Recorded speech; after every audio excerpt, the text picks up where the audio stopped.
Baik pemirsa reportase Komsos KR, di sebelah saya sudah ada Bapak Edi selaku Ketua Panitia dalam perayaan Paskah di tahun 2023. Selamat malam Pak Edi. Baik, Pak Edi dari wilayah mana Pak? Saya dari wilayah E. Oke, baik untuk Panitia Paskah tahun ini yang bertugas dari wilayah mana Pak? Dari wilayah N dan E, di mana kita saling berbagi tugas untuk kegiatan Paskah ini. Oke, dan saya lihat Bapak hampir setiap hari ya Pak ya di sini ya? Harusnya begitu ya. Langsung monitor ya, ini yang luar biasa ya, bahwasanya memang harus panitia memonitor langsung jalannya prosesi Paskah agar benar-benar bisa dinikmati oleh umat. Baik, luar biasa Pak Edi, seperti yang kita tahu ya Pak ya, Paskah itu momennya cukup padat ya, liturginya pun juga padat, di mana kita mulai dari awal masa Rabu Abu, berpuasa 40 hari bahkan tiba di 1 minggu untuk minggu sengsara memasuki Trihari Suci. Bagaimana Pak proses persiapan dari panitia sendiri dalam menyiapkan Paskah di tahun 2023? Ya, karena Paskah 2023 atau kegiatan Paskah ini memang cukup panjang, jadi kita sendiri panitia mempersiapkan kurang lebih 3 bulan yang lalu. Untuk kegiatan Paskah ini kita rapat hampir setiap minggu dalam setiap seksinya, apalagi untuk mempersiapkan seperti visualisasi itu perlu sampai 15 kali latihan. Jadi kita memang benar-benar mempersiapkan Paskah 2023 ini supaya umat bisa menjalankan dengan baik. Kita tahu kan prosesnya cukup panjang ya Pak ya dari perayaan Paskah sendiri. Dari kesannya Bapak selama mempersiapkan Paskah ini sampai dengan jatuh di malam Paskah ini, bagaimana menurut Pak Edi? Ya kesan saya memang dalam perayaan Paskah ini kita melibatkan banyak umat wilayah dari N dan E, sehingga kesan saya sangat luar biasa karena antusias umat dari wilayah N dan E ini mau terlibat lebih banyak dan diharapkan ke depannya untuk kegiatan-kegiatan ke depan kita bisa lebih banyak lagi melibatkan umat wilayah N dan E itu tadi. Oke, luar biasa, dan tentunya adanya keterlibatan umat juga ya Pak ya untuk di next kegiatan-kegiatan yang sudah dirumuskan oleh paroki. Oke, baik. Nah tentunya sebelum menutup Paskah di tahun 2023, Bapak selaku panitia dan juga mewakili panitia, ada yang ingin disampaikan Pak kepada seluruh umat Romo Paroki yang menyaksikan reportase Komsos KR kali ini? Ya, memang kita sadari ya, mungkin banyak kekurangan dan itu akan menjadi PR kita tersendiri. Dan untuk ini, kesempatan ini saya mau berterima kasih kepada Romo Kepala Paroki, Romo Hardo, juga kepada Romo-Romo yang lain yang sudah ikut mendukung jalannya Paskah 2023 ini, sehingga Paskah sampai saat ini bisa berjalan dengan lancar. Juga terima kasih kepada seluruh panitia yang sudah terlibat dan umat paroki yang ikut aktif dalam perayaan Paskah ini.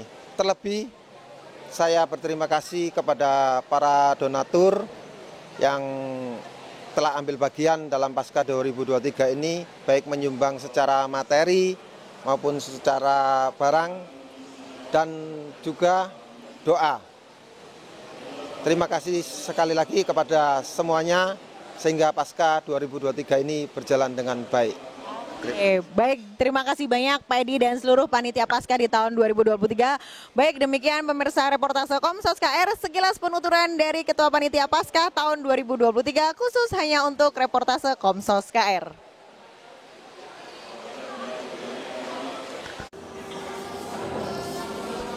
Baik pemirsa reportase Komsos KR, wah luar biasa sekali bahwasanya di sebelah kanan dan kiri saya ini adalah tangan-tangan besi. Waduh, tanpa mereka berdua dan seluruh panitia yang terlibat tentunya perayaan Paskah ini tidak bisa berjalan dengan lancar. Oke, selamat malam Pak Valen. Halo. Selamat malam Pak Bowo.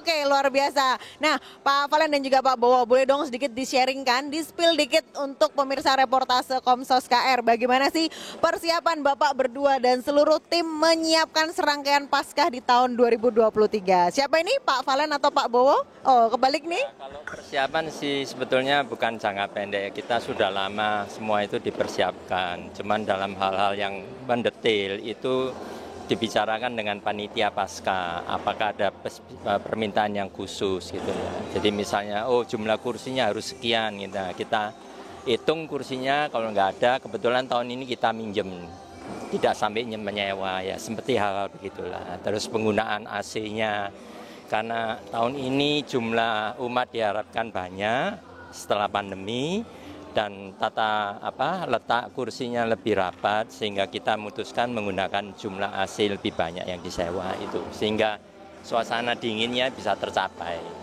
Wow, luar biasa. Jadi memang semua tidak lepas dari koordinasi antar panitia ya. Yang diharapkan di Paskah 2023 ini apa dulu nih? Baru nanti didetilkan oleh Pak Bowo dan juga Pak Valen bersama tim, begitu ya? Selalu persiapan ini selalu memperbaiki kekurangan-kekurangan terus. Jadi setiap saat ada acara biasanya kebutuhan tambahan itu tidak banyak, gitu lah. Ya. Karena ada evaluasi di tiap tahunnya atau setiap kegiatan, luar biasa. Oke, saya akan geser ke sebelah sisi kiri. Pak Bowo, menariknya adalah ada hal yang baru di belakang sana. Aduh, ada TV wall. Ini karyanya siapa ini Pak Bowo ini? Ya kebetulan sih ya karya kita berdua lah dengan Pak Valen. Pak Valen yang ngasih ide, saya mengerjakan gitu. Baik. Nah, hal-hal teknis apa Pak? Kalau tadi kan Pak Valen menyampaikan terkait kursi dari request dari panitia. Kalau terkait masalahnya gini, dari gereja bisa sambung ke sini, kemudian ada hal-hal detail sekecil pun Bapak bisa sangat peka dan jeli. Itu bagaimana Pak? Harusnya itu sudah ada ya dulunya. Cuman saya memperbaiki aja. Supaya bisa lebih jelas lagi, lebih detail lagi gitu. Jadi karena seperti yang menyambung dari katanya Pak Valen tadi ya, karena tiap tahunnya kita tingkatkan, kita usaha meningkatkan supaya juga nantinya umat yang nantinya ikut misa atau kegiatan di gedung itu tidak terlalu merasakan perbedaannya dengan kalau berada di gedung gereja ya. Jadi sistem segala macamnya itu kita terus perbaiki ini ya.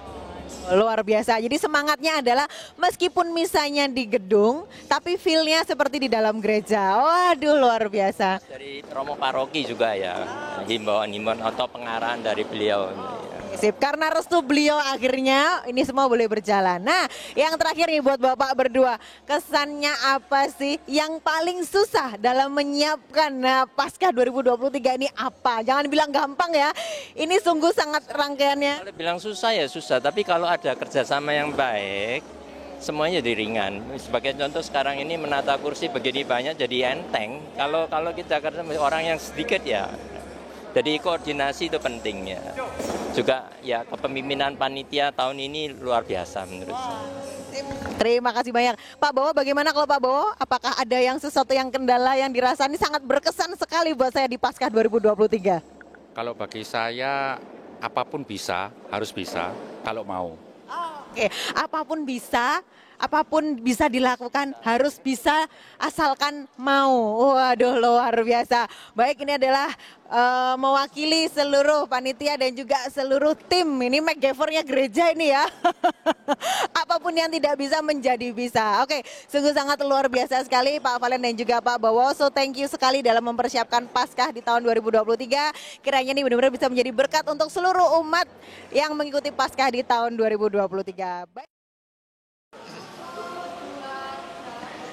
Baik pemirsa reportase Komsos KR, saat ini saya sedang bersama Bapak Didi selaku Koordinator Asisten Imam di Gereja Katolik Paroki Kristus Raja Surabaya. Oke, selamat malam Pak Didi. Selamat malam. Oke, standby terus ya Pak. 24 jam. Waduh, 24 jam luar biasa. Nah, Pak Didi sangat menarik sekali bahwasanya untuk peribadatan misa perayaan Paskah ini kalau kita tarik mundur persiapannya sangat luar biasa. Boleh diinformasikan Pak kepada seluruh pemirsa reportase Komsos KR bagaimana sih persiapan dari asisten imam di Paroki Kristus Raja ini seperti apa? Baik, selamat malam Mbak Okta, selamat malam Bapak dan Ibu-Ibu. Jadi kami persiapan Paskah ini sudah seminggu yang lalu. 1 minggu kami isi dengan pelatihan asisten imam, juga diisi dengan gladi bersih. Gladi bersihnya untuk tiap misa. Tiap misa kami ada galeri bersihnya. Gitu ya. Jadi nggak kemen-kemen. No kaleng-kaleng hasilnya ya, no kaleng-kaleng. Oke, baik Pak. Kalau dilihat sendiri bahwasanya umat paroki Kristus Raja sendiri jumlahnya lebih dari 2.000 umat. Bahkan kalau sekali misa pun bisa 1.000. Nah, personilnya berapa Pak yang diturunkan untuk asisten imam sekali melayani dalam misa dimulai? Jadi di asisten imam paroki Kristus Raja ini kami punya 81 anggota aktif. 81 anggota aktif kami bagi dalam 13 regu. Jadi tiap misa ini ada yang turun 2 regu, paling banyak 4 regu. Kalau yang sangat darurat itu kami sediakan 1 regu cadangan. Jadi selain 4 regu, ada 1 regu cadangan gitu. Ketika situasi urgen seperti apa Pak? 1 regu cadangan ini Bapak benar-benar harus turunkan ke lapangan. Waduh, ke lapangan ya. Jadi kami mensinyalir ada beberapa jam misa itu yang sering overload umatnya. Jadi kayak Minggu Paskah besok itu jam 9, kalau Sabtu ini ternyata peak seasonnya hanya yang jam 17.30. 17.30 ini kami siapkan 4 regu dan 1 regu cadangan. Tapi puji Tuhan karena hujan, ya regu cadangan tidak keluar, regu yang utama juga kelebihan orang. Tapi yang harus saya lakukan adalah lebih baik kelebihan orang daripada kurang orang pada saat misa. Itu aja. Luar biasa nih ya. Jadi ternyata di asisten imam sendiri pun juga harus bisa mengatur strategi ya. Seperti menurunkan personil bola ya Pak ya. Strategi dan juga strikernya pun harus pas. Oke, baik. Yang terakhir Pak Didik, boleh dong diinformasikan kesan Bapak selama menyiapkan perayaan Paskah di tahun 2023 ini membawahi 81 asisten imam, 81 termasuk Pak Didik ya. Nah, membawahi 80. Oh iya Bapak, termasuk Bapak saya. Nah, di antara 80 ini Pak, bagaimana kesan Bapak dalam menyiapkan kesiapan dari seluruh personil ini? Untuk persiapannya saya kira kami sudah cukup maksimal menyiapkan. Tapi kembali lagi kepada para asisten imam, kalau niatnya melayani pasti di segala macam kondisi, di segala macam tempat, pasti mereka akan siap sedia. Tapi kalau niatnya bukan melayani, ya pasti nanti pas melayanan itu ya agak kacau-kacau sedikit. Ya, dan kami di asisten imam ini punya satu PR, ini kan mungkin perlu diketahui umat banyak. Ya, jadi pada saat Kamis Putih, ya hosti yang ada pada hari sebelumnya itu tidak boleh dipakai. Jadi pada saat Kamis Putih itu adalah perjamuan terakhir. Jadi hosti yang dipakai atau yang dibagikan kepada umat dalam bentuk komuni itu, jadi komuni yang dibagikan harus mulai dari nol. Jadi harus diberkati dari awal, dari awal misa. Dari benar-benar awal misa. Ya, awal. Jadi tidak boleh hosti sakramen yang hari-hari sebelumnya tidak boleh. Jadi harus sakramen yang baru Yes. Dan itu PR-nya buat kami asisten imam yang agak ribet adalah dengan 2 kali misa di hari Kamis Putih, kami harus menyiapkan juga hosti untuk Jumat Agung yang 3 kali misa. Nah, itu kalau hitungan matematika, lulusan universitas apapun susah. Nggak ketemu ya hitung-hitungan kalkulatornya nggak ketemu. Tapi ternyata Tuhan Yesus sendiri yang membantu menghitungkan. Waduh, akhirnya semua umat dapat kebahagiaan, betul. Oke, wow, ini luar biasa. Di-spill dikit sama Pak Didik yang ternyata semua umat, bahkan saya sendiri juga baru tahu pada malam hari ini. So luar biasa, dibagikan sedikit rahasianya. Sabtu kami juga harus mulai dari nol lagi. Harus mulai dari nol lagi? Ya. Sampai kapan itu Pak harus dimulai dari nol itu Pak? Hanya besok aja yang mulai dari nol. Selain Kamis Putih, kami harus menyediakan sakramen untuk hari Jumat Agung juga. Jumat Agung ini harus habis agar Sabtu mulai dari nol lagi. Agar selanjutnya. Dan setelah selanjutnya boleh tersimpan ya, sampai nanti kita akan masuk ke ketemu Natal, itu baru nol lagi. Paskah ya, sampai ketemu Paskah pada saat Kamis Putih itu. Karena perjamuan terakhir. Oke, itu ya kata kuncinya ya. Dinyatakan 0 kalau pada saat kita sudah mengenang malam perjamuan terakhir.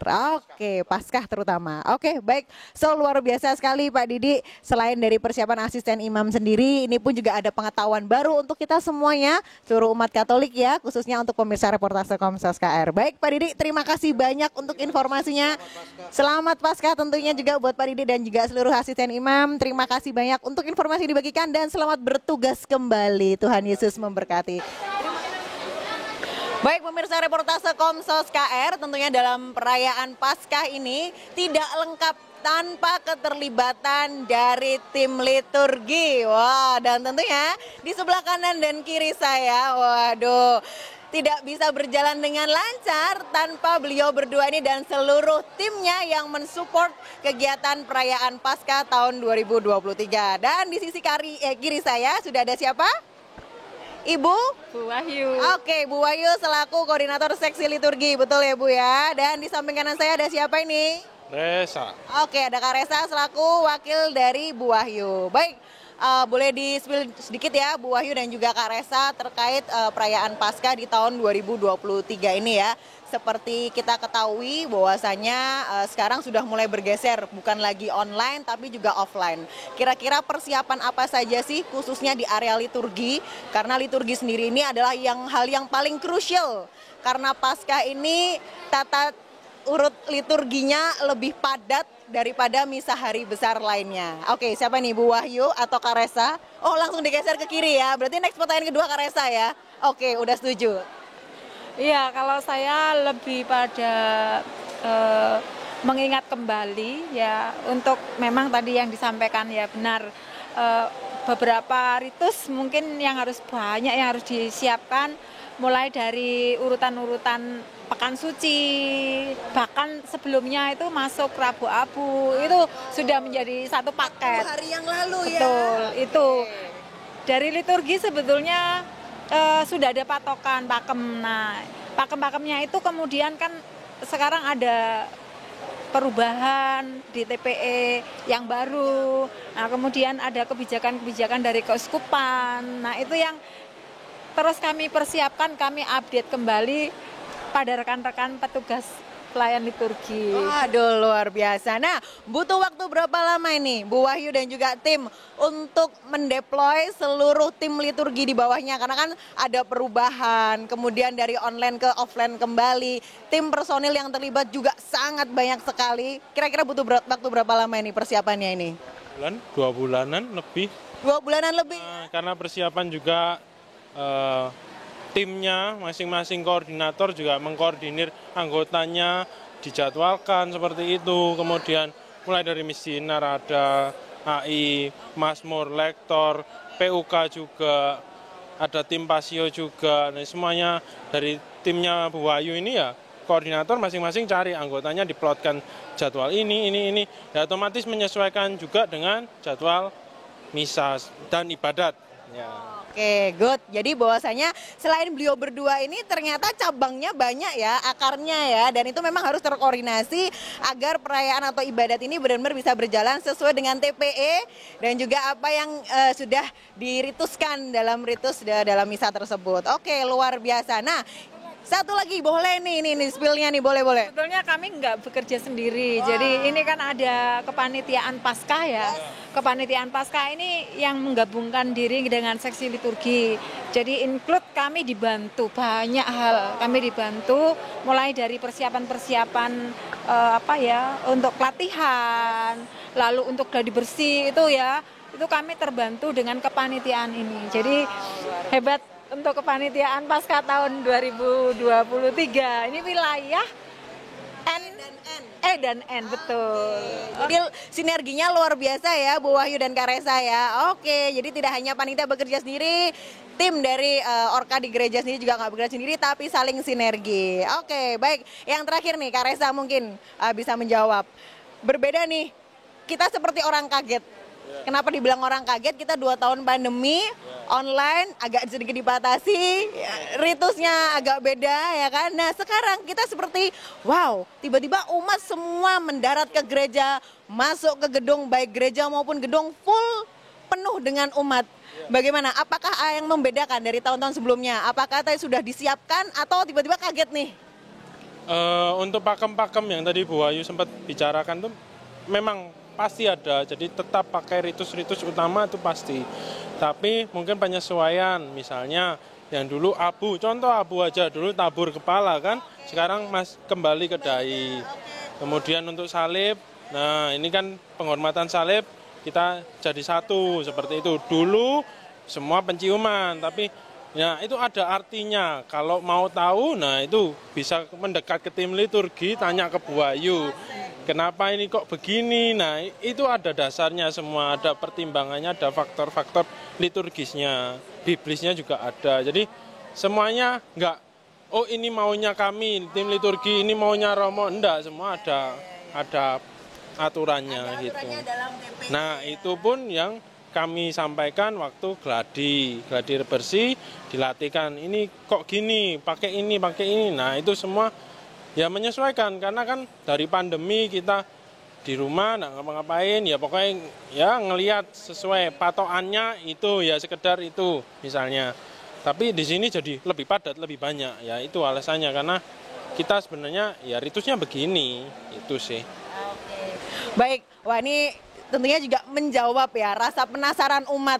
Kok tiap tahun sepertinya ibadat ini kok tata caranya berbeda. Betul, kesannya beda-beda. Seperti yang dijawab Karesa tadi, bukan maunya Karesa, bukan maunya Bu Wahyu, tapi itu adalah TPA atau ritus yang memang sudah ditentukan tentunya untuk lebih menyamankan umat untuk mengikuti peribadatan di masa Prapaskah dan juga pada Paskah di tahun 2023 ini. Oke, tambahan lagi nih luar biasa loh. Dikit aja. Jadi semua itu ada alasannya untuk apa? Untuk kita penghayatan ke Tuhan. Jadi bukan sekedar datang untuk ya pokoknya wajib 1 kali minggu misa atau minggu maksud saya khusus pekan Paskah dan Natal, napas yang tadi Romo Hardo sampaikan di khotbah seperti itu, di homilinya maksud saya. Nah itu kan semuanya ada ritusnya, ada pakemnya. Nah itu pun untuk menghantar umat menghayati pengorbanan Tuhan Yesus, kebangkitannya, dan seterusnya. Itu sih yang perlu dipelajari. Oke, luar biasa. Ini tidak hanya saya pribadi, tapi pemirsa reportase Komsos KR benar-benar mendapatkan informasi atau upgrade ilmu baru tentang tata cara perayaan liturgi. Dan tentunya di sini seluruh tim yang bertugas juga berusaha untuk selalu mengupdate tata cara liturgi ini agar bisa tersampaikan ke umat seperti yang disampaikan oleh Kak Resa, agar umat pun sendiri bisa menghayati dan mendalami, datang ke gereja pun bisa memahami setiap ritusnya dan bisa mengundang Roh Kudus untuk benar-benar masuk ke dalam hati dan pikiran agar kita berfokus pada Tuhan kita yang tercinta. Oke, baik. Terima kasih banyak Bu Wahyu dan juga Kak Resa untuk tugas pelayanannya. Sepertinya besok masih tugas lagi. Tolong disiapkan fisik dan mentalnya. Anda berdua sungguh luar biasa dan seluruh tim liturgi yang bertugas. Baik. Demikian informasi dari tim liturgi. Saya Okta, reporter melaporkan khusus untuk reportase Komsos KR. Terima kasih.